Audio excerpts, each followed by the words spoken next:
The plates around the picture appear to have unlocked. I think I've already seen these symbols on Franklin's trophies.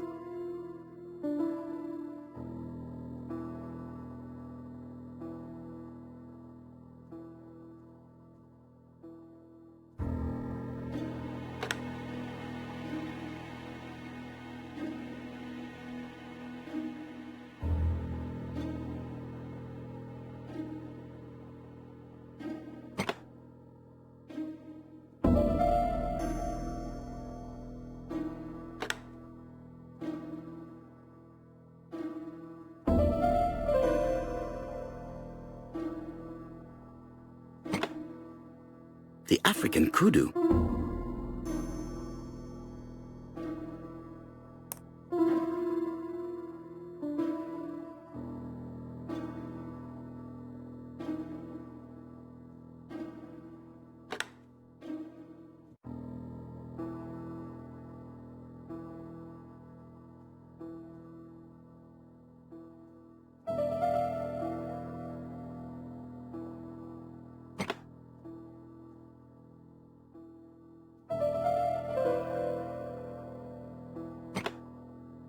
The Alaskan Kodiak bear.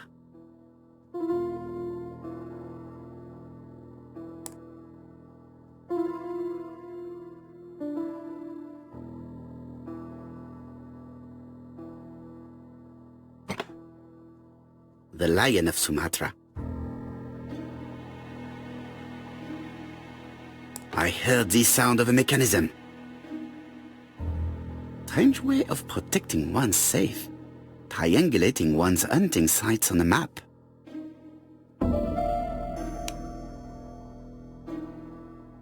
A signet ring bearing the clerk's...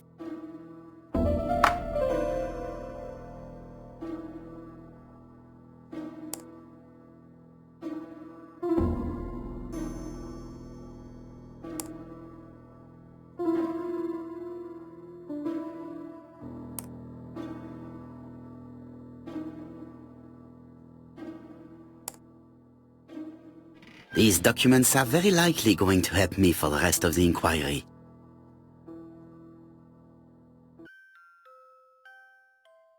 A dozen gold sovereigns, some shares for the Southern Railway and some treasury bills.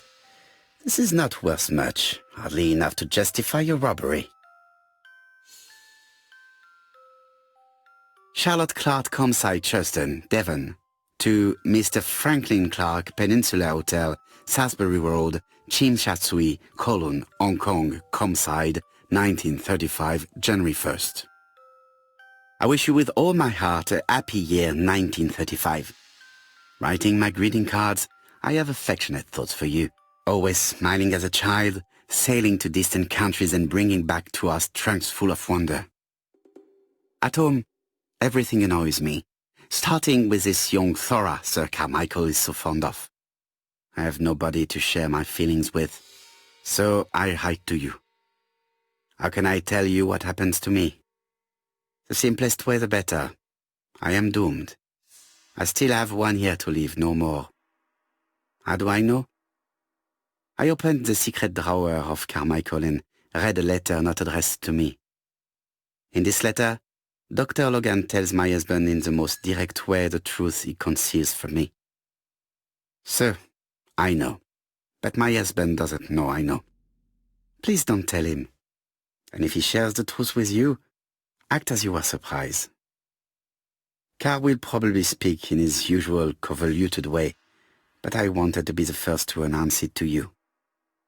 It does matter to me that you are aware of what happens in Comside. Warm regards, Charlotte. Sir Carmichael Clark, Comside, Churston, Devon, to Mr. Franklin Clark, Peninsula Hotel, Salisbury Road, Tsim Sha Tsui, Kowloon, Hong Kong, Comside, 1935, January the 12th. Dear Franklin, first, I wish you a good start to a successful new year. I have received your letter dated December 10th. Thanks for defending my interest against Wang, this robber. Things could have got pretty bad if you weren't a real cold-blooded guy. I envy you for that. Things go on here much as usual. Charlotte is moderately free from pain. I wish one could say more. You may remember Thora Gray. She is a dear girl and a greater comfort to me that I can tell you. I should not have known what to do through this bad time but for her. She has an exquisite taste and shares my passion for Chinese art. No daughter could be a closer or more sympathetic companion. Life has been difficult, but I am glad to feel that here she has a home and true affection. You wrote me you want to stay in China for 1 more year or even longer. I don't object. The longer you stay, the more opportunities you will have to increase our collection. Nonetheless, you should know that we miss you here, and that Charlotte will be gone by the time you come back. I am, dear Franklin, your truly affectionate brother. Eton College School Year 1912-1913. Franklin Clark. School report for Franklin Clark. According to his teachers, Franklin was a good student, but lacked discipline.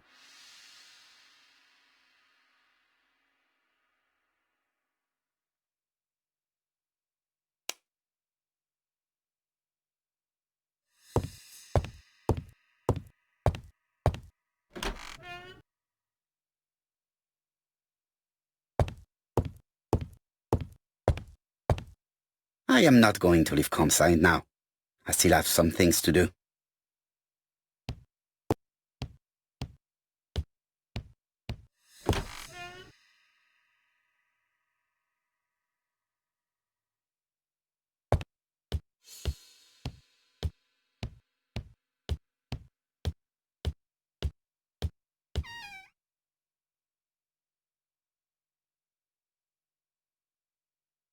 Where is the horrible smell of carrion coming from?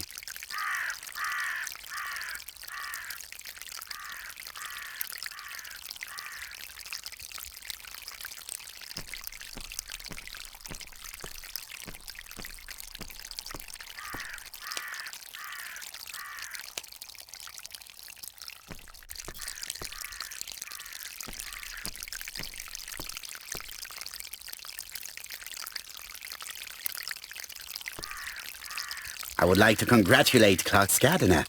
What symmetry!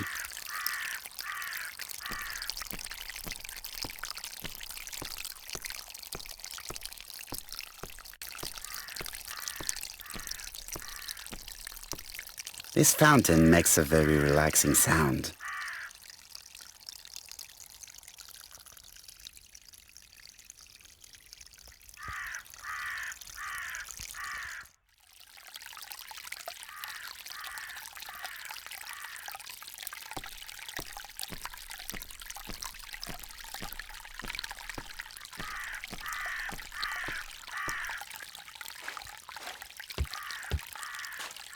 Clark's greenhouse.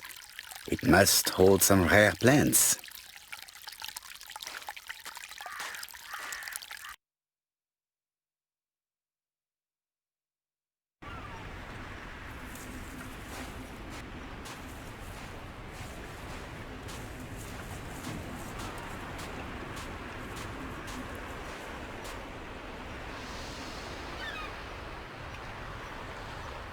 May you have peace, Carmichael. Charlotte.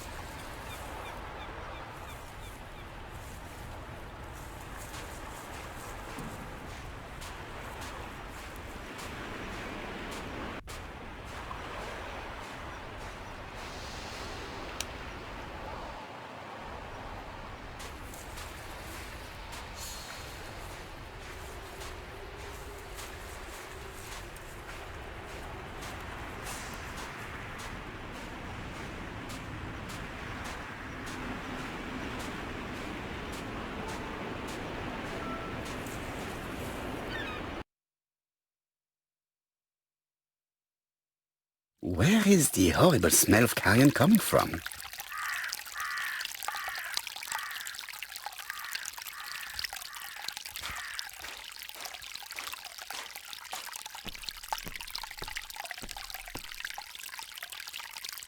It was probably the gardener who lit this fire. Look here. I wonder if someone wanted to get rid of these papers. This object would probably be useful to me.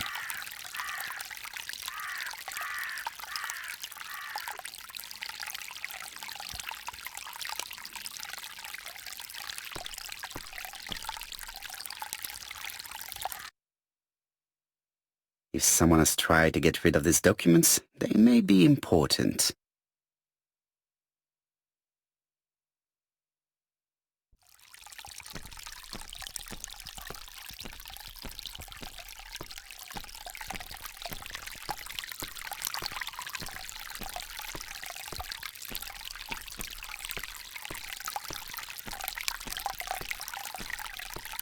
This wisteria is in full bloom.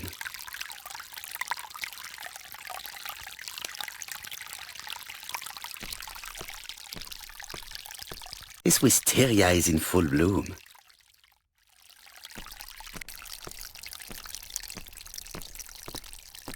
This wisteria is in full bloom.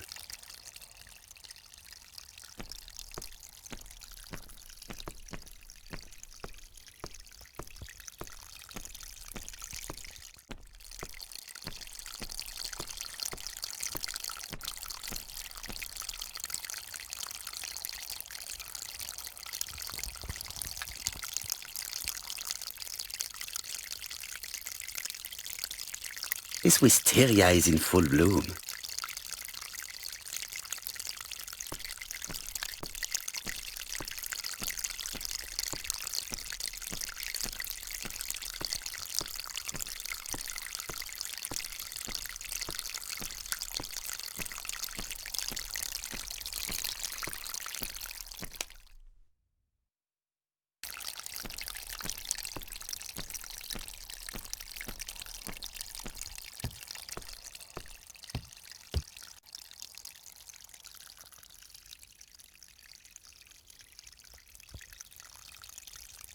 Tut-tut. The gardener does not follow the alignment. There, that's better. It is symmetrical. There, that's better. It is symmetrical.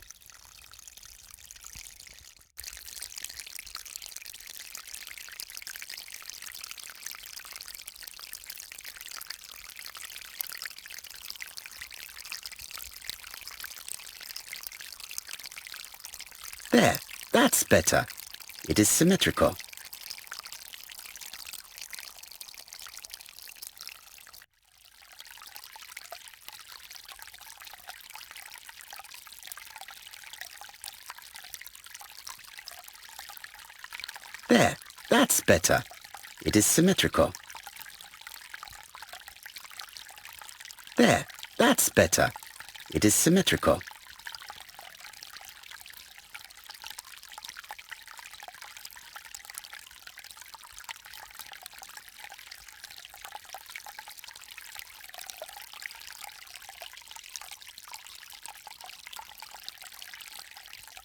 There, that's better.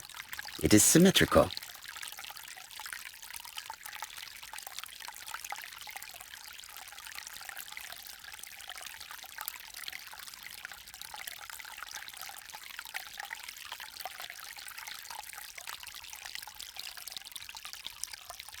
There, that's better. It is symmetrical.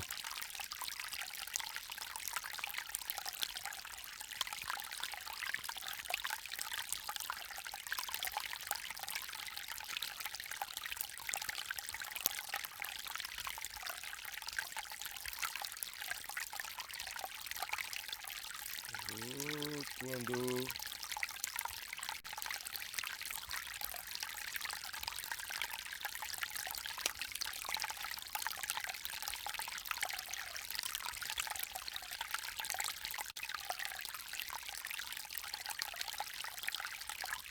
There, that's better. It is symmetrical.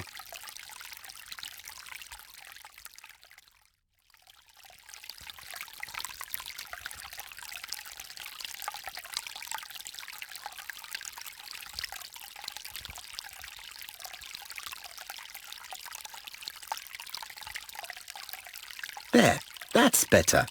It is symmetrical.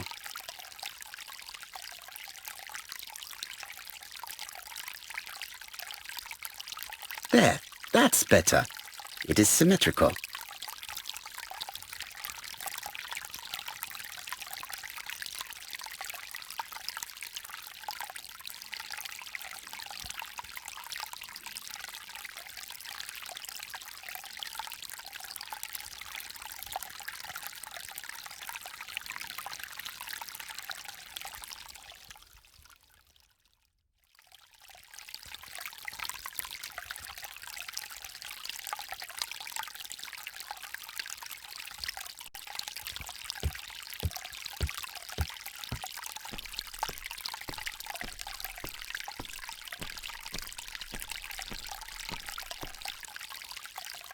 Clark's greenhouse.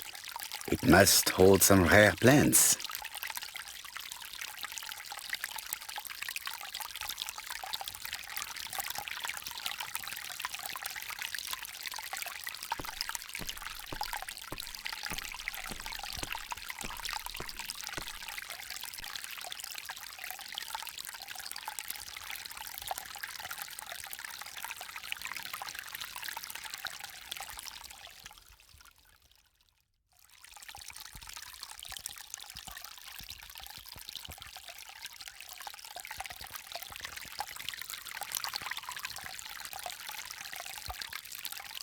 Brown pellets.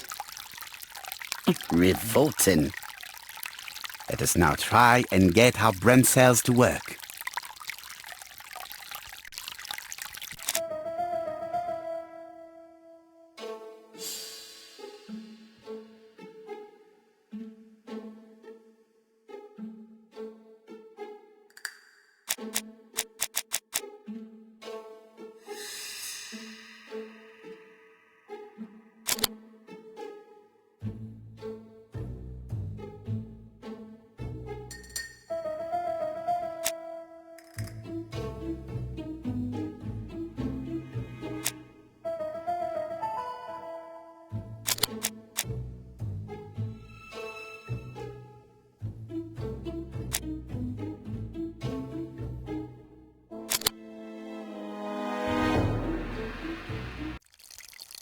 Everything that Thorgray has left behind comes from Sir Carmichael's collection. He most probably gave them to her, but she chose to leave them here rather than run the risk of being accused of theft. It is understandable when you know just how much Lady Clark mistrusted her. Let us now try and get our brain cells to work.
Thorgray had no reason to kill someone who only had few months left to live.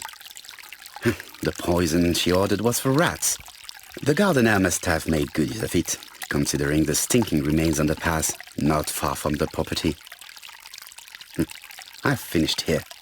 I must put the skeleton key back and inform Hastings that I'm returning to London.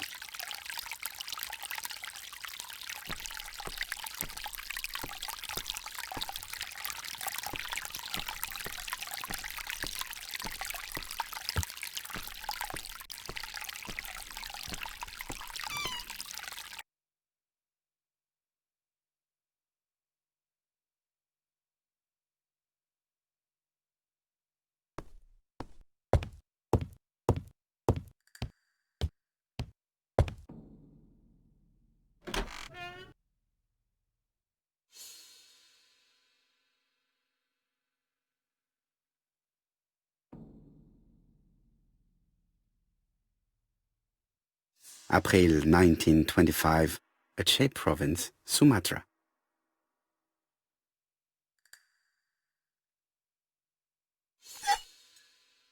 Perfect! Nothing else is keeping me here.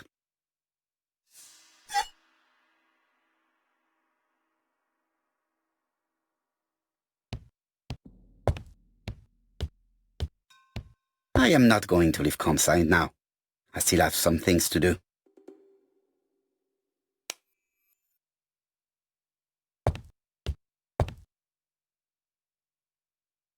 Hello, Hastings. I have finished in Sherstone. I will take the first train.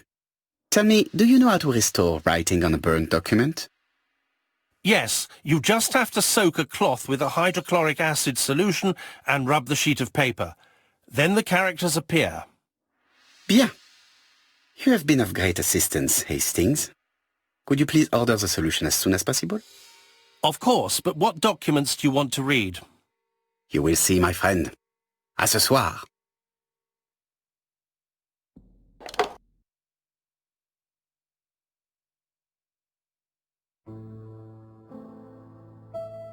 Donald Fraser is here. He insisted on waiting to see you.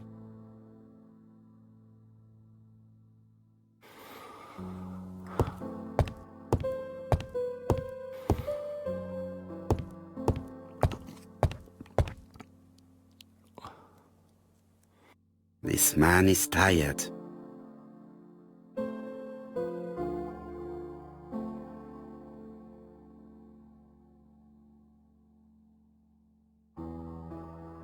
Donald is short of sleep, and it looks as if he didn't even bother to undress before going to bed.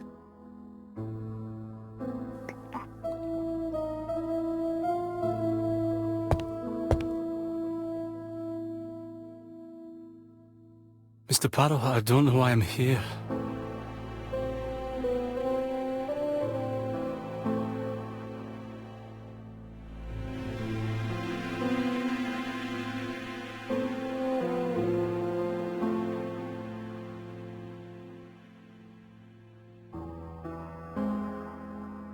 You wanted to talk, and you came to find the only man capable of hearing you. Mr. Parrow, since Betty's death, I've doubts about myself. I don't know what to do. And I keep having a horrible dream 3 nights in a row.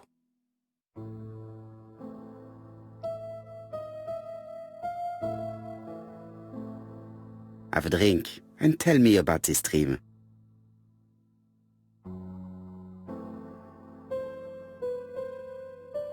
It's always the same. I'm on the beach with Betty. I grab her round the throat, and I squeeze, and squeeze until she's dead. Her head falls back, and I see that it's no longer Betty. It's Megan's face. Have you seen Megan Barnard recently? Yes, our grief has brought us together. I never really knew her before. She's really quite a remarkable girl. But I would never tell her about my dream. Why not? Is it her you are attacking in your dream? No, it's Betty. And once Betty is dead, it's Megan's face that appears in its place. Very interesting. Let us now try and get our brain cells to work.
Mr. Fraser, I think that the real meaning of this dream is that you are in love with Megan Barnard.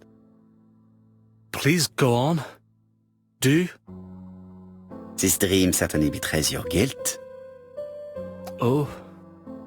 But what do you feel guilty about? Having killed your fiancé? Possible. Or forgetting her very quickly for her sister? Certainly. And this forgetting is perceived as a second death. So you don't really think I was the one who killed Betty? I do not exclude this theory. I am simply saying that I do not need to know that fact to explain your dream and your guilt. Thank you for being frank, Mr. Poirot. You've helped me a great deal. I'm going back to Bexhill. I'll not take any more of your time up. It is late, Mr. Fraser, and you are tired. I'll sleep on the train. I like trains. It's easy to sleep rocked by the sound of the wheels. Poor boy, he seems completely lost. Well, women seem to like him. I think Megan will take care of him. Oh, I remember. Did you order the product I needed? Yes, we'll be receiving it tomorrow. Bien, it is late, and I asked Miss Gray to come tomorrow morning. I have a few questions I wish to ask her.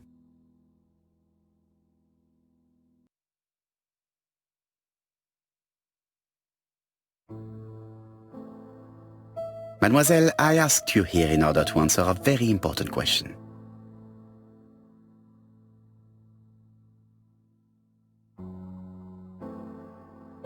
Am I right in thinking you said that you did not speak to anyone on the day Sir Carmichael was murdered? It's the absolute truth. Yet, Lady Clark maintained that she saw you talking to a stranger on the front doorstep. Really? She must have been mistaken. Oh, I remember now. I'd forgotten all about it, but it wasn't important. It was just a salesman. One of those traders who sell stockings from door to door. Can you describe him to me? Medium size, glasses, dark suit and a felt hat. Not the sort of man you notice. Completely harmless. That's why I forgot all about him. Nothing else? He was very hesitant and shy. Usually door-to-door salesmen are very confident, but he wasn't.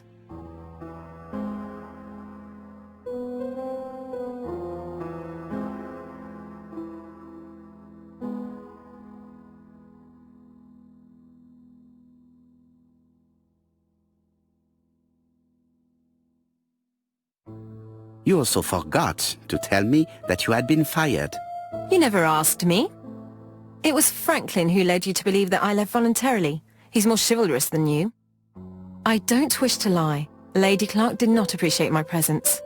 And Franklin could not go against the wishes of a sick lady. He is a good man, and he worries a great deal about his sister-in-law. I noticed that you left some personal belongings behind at Churston.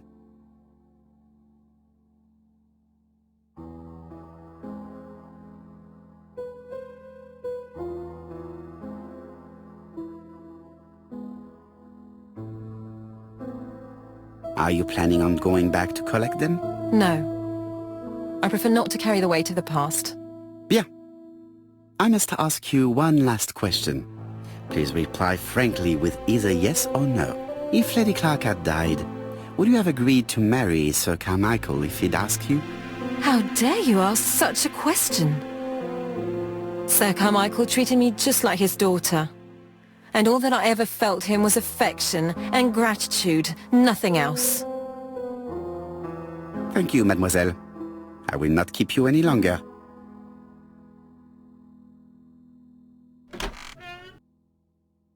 I met Thora Grey on the stairs. Her cheeks were ablaze, and she appeared to be deeply hurt. Poirot, have you offended the poor girl again? Do you have good reasons for accusing her? I accused her of nothing, Hastings. I simply asked her an important question she did not answer. Let us see if we can answer it for her. Let us now try and get our brain cells to work.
You must know how to read between the lines, Hastings.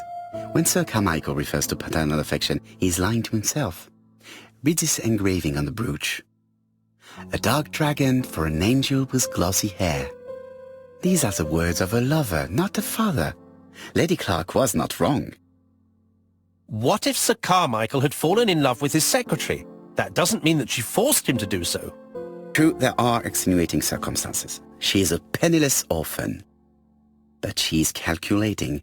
Just look how she avoided it when asked if she would have married Clark.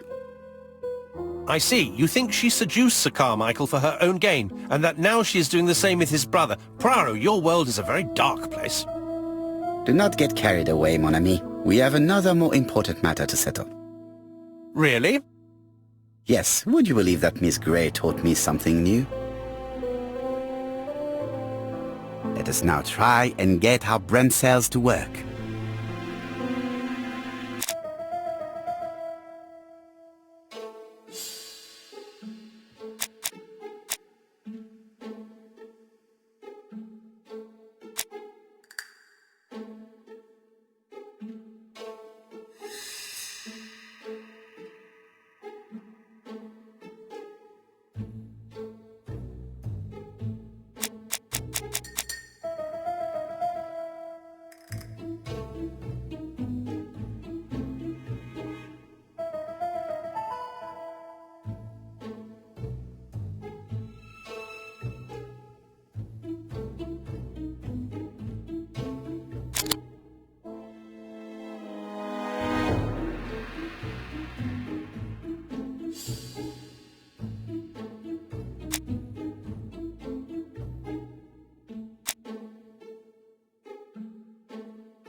It's perfectly clear, Hastings, perfectly clear.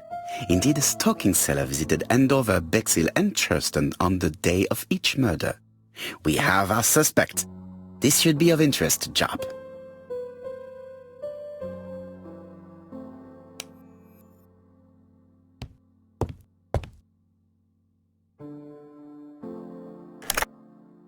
Chief Inspector, we are looking for a stalking salesman. I see you have a suspect. Yes. Contact all the stalking wholesalers who may employ him. Your suspect is a salesman? No, he does not take orders. He sells door to door. Right. The hunt is on.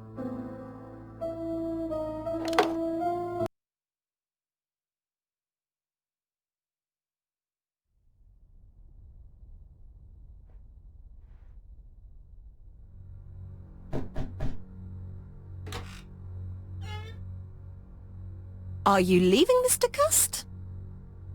Yes, I'm going to Cheltenham.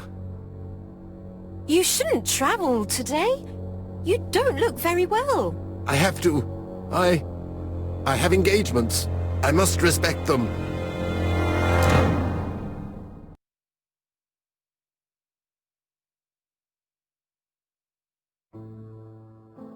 Can you get the post, Hastings? And why don't you go and get it yourself? Très bien. What's going on? I've never known Hastings to be so disagreeable.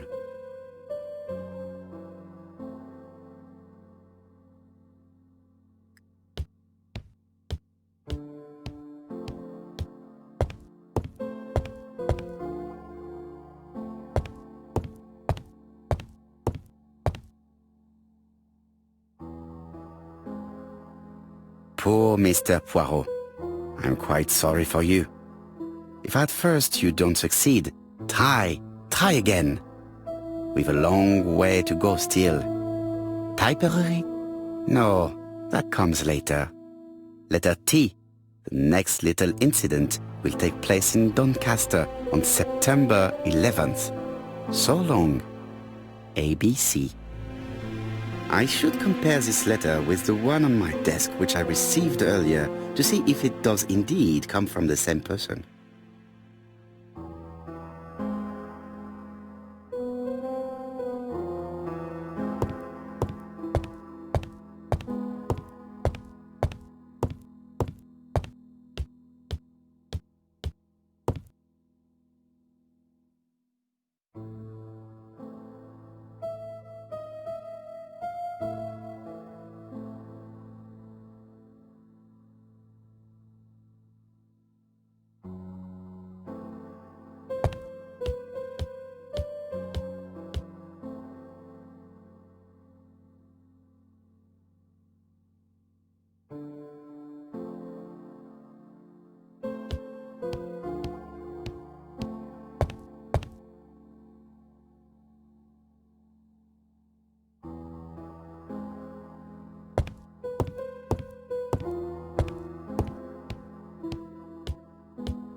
I lock my revolver in this drawer. I've not used it in a very long time.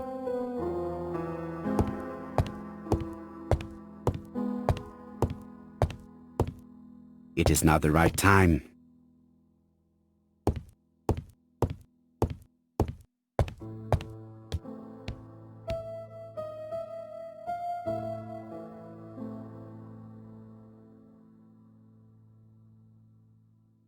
Hastings' photo album. He is very proud of his bag.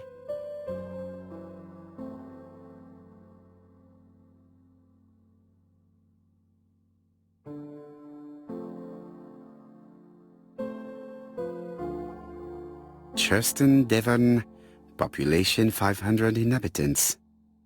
Hourly of trains. London, Churston. Trains of evening. London, 6:45 p.m.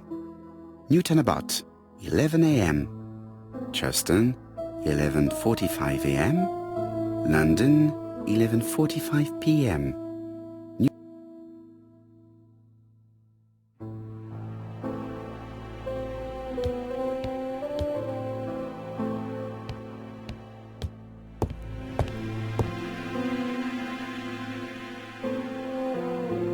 Daily Blag, August 31, 1935. Moustache at half-mast. Poirot's repeated failure in ABC case. Sometimes small things trouble great men. Hastings, faithful corroborator of the Belgian detective, knows something about it. 3 mornings in a row, he confided to us, the cook broke the egg yolks when preparing Poirot's breakfast. This apparently casual event has greatly disturbed my friend, to the point it breaks his concentration and slows his judgment. I also noticed his moustache, of which he is so proud, being duller than usual. Poirot, I assure you I haven't said any such thing to the journalists. They twist everything.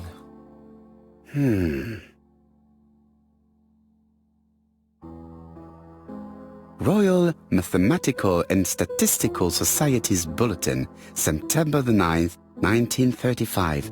The alphabet murder, a methodical madman.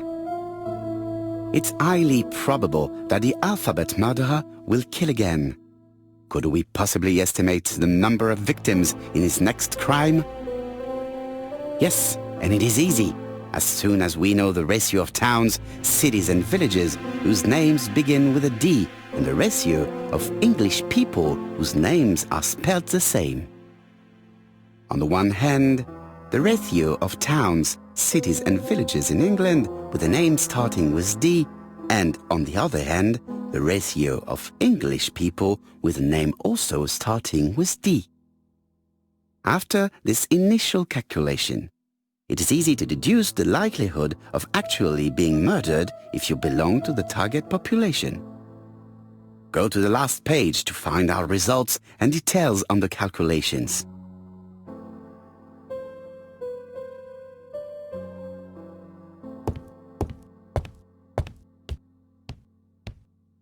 Mon ami, it is a pleasure to be working with you again. I have missed you these past few years.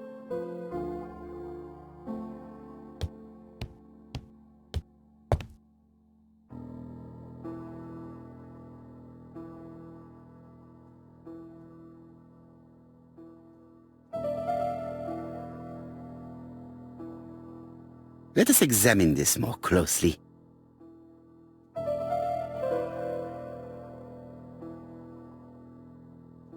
Certain characters in the 2 letters may have similar defects. Yes, this I is weird.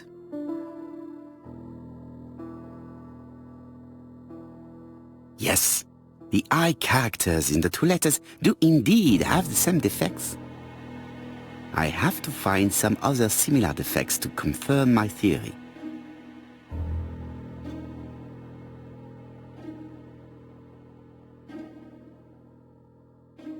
Let us examine the characters in this word. Let us examine the characters in this word. Yes, the A appears to be quite unusual. Right, let us compare this with the other letter.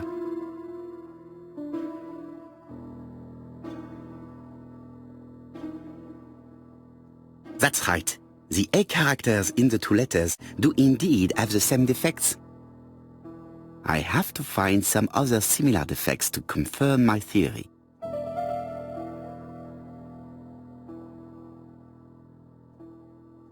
Let us examine the characters in this word. The W is not printed properly. Right, let us compare this.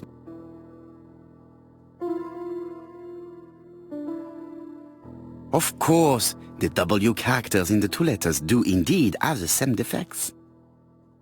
My theory was right. These 2 letters were written with the same typewriter.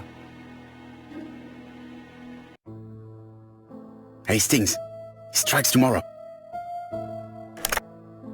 Chief Inspector Japp? He's on another line.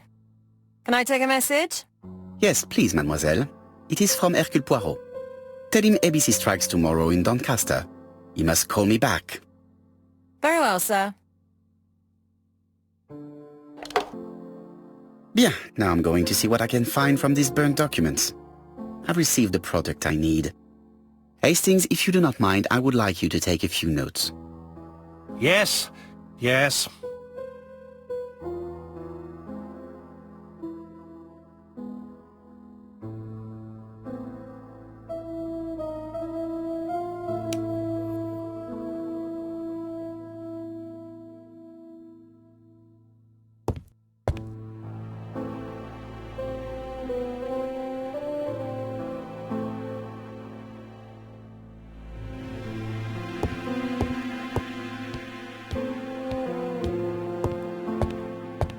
So, how are you getting on? I'm ready to take notes.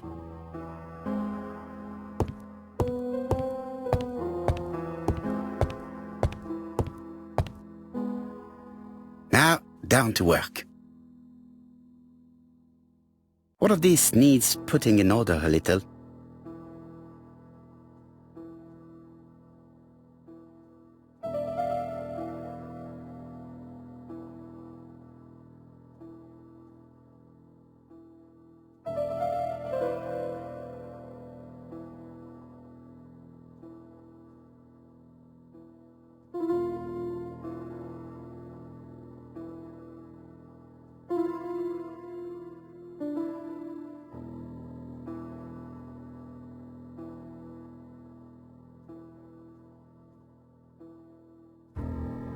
This does not look too difficult.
This page is child's play.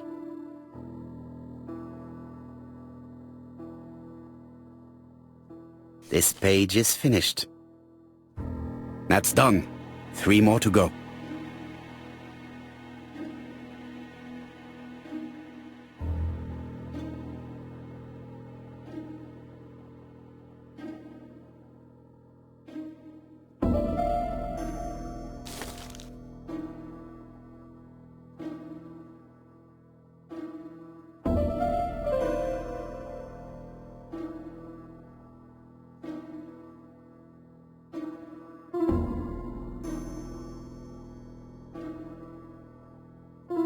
This page is child's play.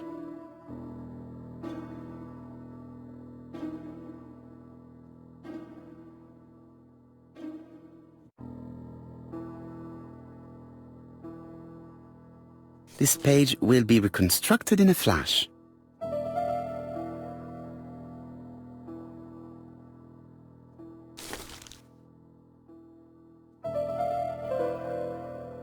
This page is finished. And that's 2 done. It's easier than I thought.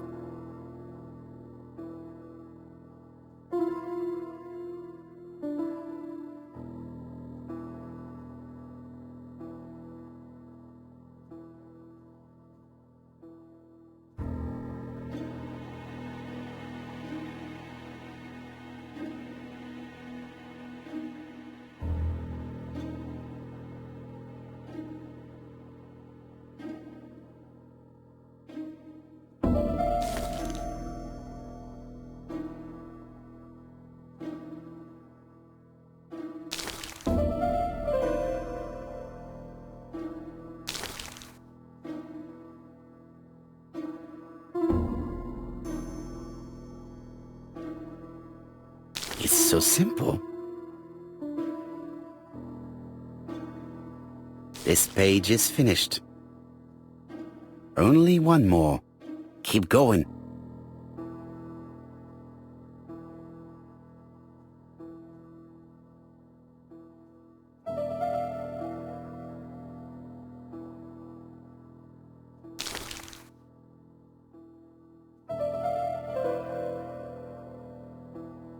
I think that this is right.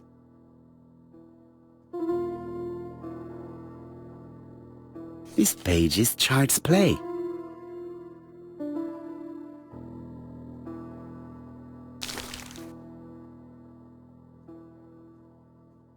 This page is finished.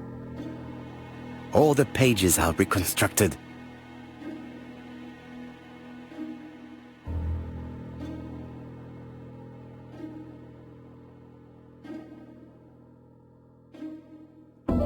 A bottle of solvent.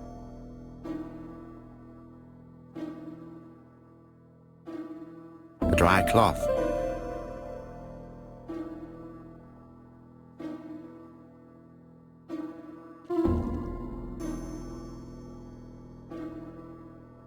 The cloth is now soaked with solvent.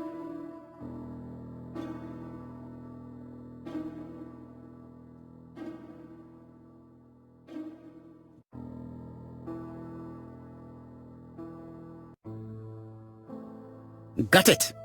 Make a note, Hastings, make a note. Mrs. Alice Asher, shop owner in Andover. Tracheitis, hemoptysis, prescribed laudanum. I got it. Look. Poirot, where on earth did you find these files? On a fire at the bottom of the garden at Comside. All right, but where did the person who burned them find them?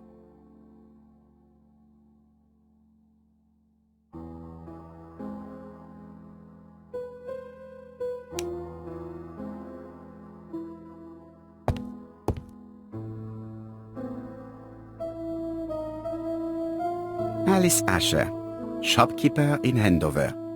Tracheitis, hemoptysis, chronic cough with loss of blood. Prescribed laudanum-based cough medicine.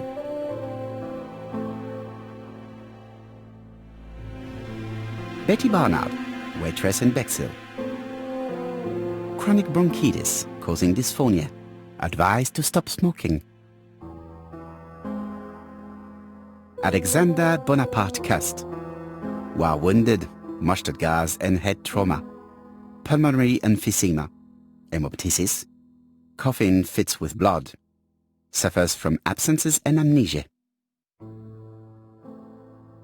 Dick Dudley Dunbar, owner of the Black Swan Hotel in Doncaster.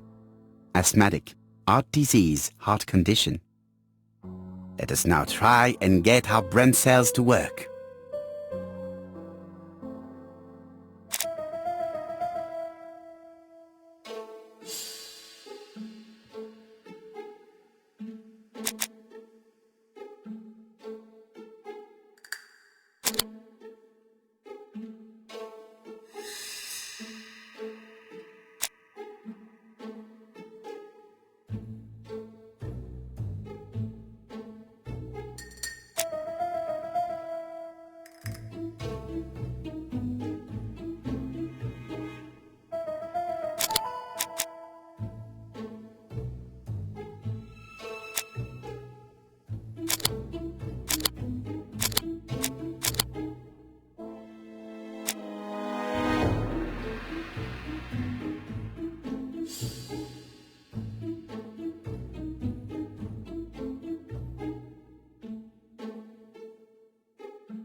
The burned documents are medical records and without a doubt they come from Clark's archives. First of all, because all the patients have throat conditions. And secondly, their name starts with either A, B, C or D, and it is precisely the files that match these letters that have been tampered with. But why burn these files? How come the names of the two victims appear on them? And who are the two other patients? These are very good questions.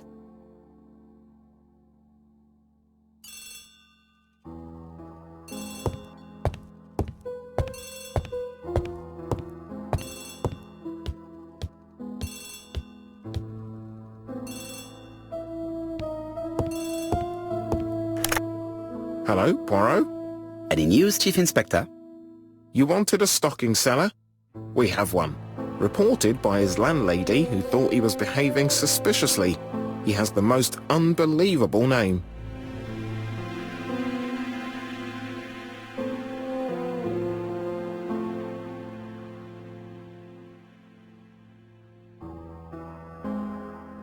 Alexander Bonaparte Cust. Yes, Alexander Bonaparte Cust? How did you guess? Poirot, you have magical powers. It's a serious lead. I called Doncaster. A person matching Cust's description has been seen at the station. He got off the train from London, but after that, nobody knows where he went.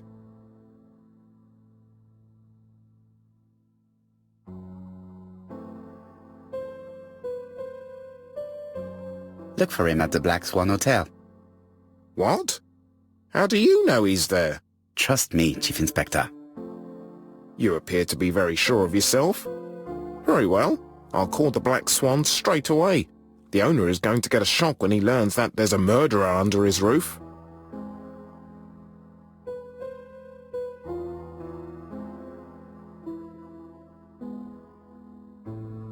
Do your best, Jap. You can count on me. Hastings, everything is at stake. With a little luck, our main suspect will soon be under lock and key.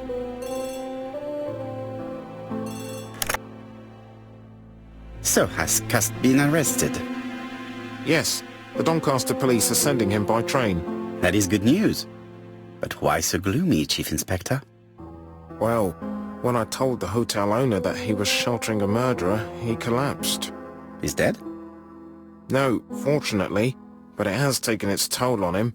It has to be said that with his name starting with the letter D, he had every reason to fear Cust.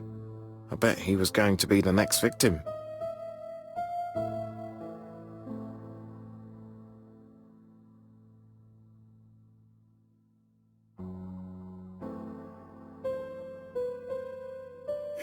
Chief Inspector, I believe that I share responsibility for this incident.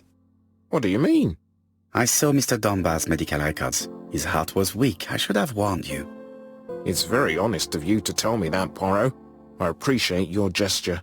Please keep me informed of his progress. You can count on me. I'll do what's needed. I will visit him at his bedside when the killer is caught. That's typical of you, Poirot. We should focus on the next part of the investigation in order to avoid other incidents. While we're waiting to question Cust, we could search his room in London. Where does he live? The Marbury Guest House? I'll see you there. Yes, but start without me. First of all, I have to sort out a few details for Cust's transfer. I understand. À bientôt. Hastings, we are making good progress.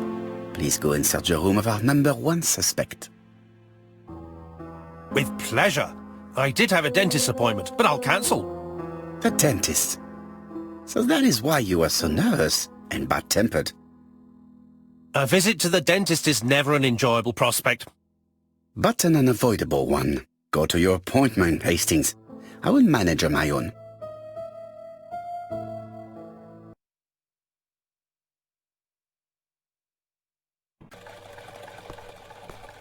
To Marbury Guest House, please.